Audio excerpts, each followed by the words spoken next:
ونورتونا وبنرحب بيكي. يعني يمكن المره الثانيه بنزور المعهد، وكل ما بنيجي فيه بنلاقي فعلا في نشاط احسن من اللي قبله. الله يخليك يا استاذ محمود، شكرا جزيلا. دكتوره نهى، النهارده احنا عاصرنا معاكم وقضينا وقت جميل وممتع في ختام الانشطه الصيفيه. كان حافل جدا بالتكريمات وبالكلمات الجميله من الساده اعضاء المنصه. احنا عايزين حضرتك تحكي لنا الفعاليات دي كلها تمت ازاي، وكان التنسيق لها ازاي، ومين كان مشارك فيها، وازاي قدرتوا تعملوا هذا التنسيق وهذا التنظيم اللي كان جميل جدا. ولقائي مع الطلبه بره ومع الاطفال كلهم مبسوطين جدا.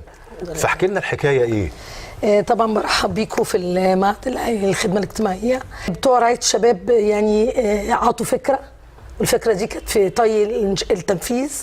قالوا وطبعا كانت بدايتها فريق جواله. ابتدوا قالوا طب ما نعمل نشاط صيفي. الفكره تناقلت لكل الانشطه الموجوده في المعهد. فالنشاط الصيفي كان عباره عن انشطه الجواله، وانشطه الكشافه، وانشطه المرسم، وانشطه القاده الاجتماعيين تبع اللجنه الاجتماعيه. فطبعا كله تبارة. احنا يعني يمكن كنتوا حضراتكم ضيوف معانا وغلطتوا الفاعليه. الكشافه احنا يعني زي ما بيقولوا ختمنا الانشطه بتاعتها من 15 يوم كده، حوالي 15 يوم. اما النهارده كنا بنختم النشاط المرسم. المرسم ده احنا عندنا مرسم في المعهد.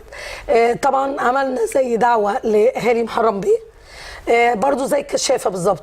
وكانوا الاطفال طبعا هم يعني التارجت بتاعنا هم الاطفال. كانوا جمال جدا، وانا بصور معاهم بره ورسومات حاجه يعني معديه الفئه العمريه بتاعهم. هم مبسوطين كمان بمرسم المعهد ان هم يعني اطفال ودخلوا كليه او دخلوا معهد قعدوا في المرسم بتاعه. يعني طبعا مش كل المؤسسات اللي بتسمح بكده، لكن احنا طبعا احنا مؤسسه مجتمعيه قبل ما نكون مؤسسه تعليميه.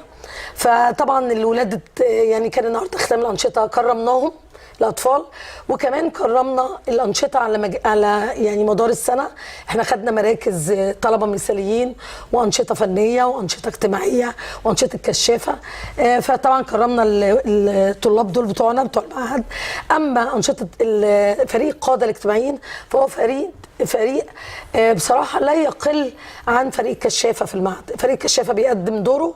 فريق القاده الاجتماعيين يمكن انا ودكتوره نهله ودكتوره هند، لان هم شركاء في رعايه الشباب. الترم الاول كانت دكتوره نهله، والترم الثاني كانت دكتوره هند، وان شاء الله مواصله معانا يعني باذن الله تعالى. كان فريق القاده الاجتماعيين كل الفعاليات بره المعهد الطلبه بيجوا معانا يغطوا الفعاليات دي. طب الكيانات اللي ساهمت بقى مع حضرتك او اللي شاركت مع حضرتك في هذه الفعاليه الجميله؟ لا، هو كيانات طبعا كل انديه القوات المسلحه من اطفال اهالي محرم بيه. الكشافه البحريه طبعا بشكر من مكاني هنا القائد احمد الخطيب.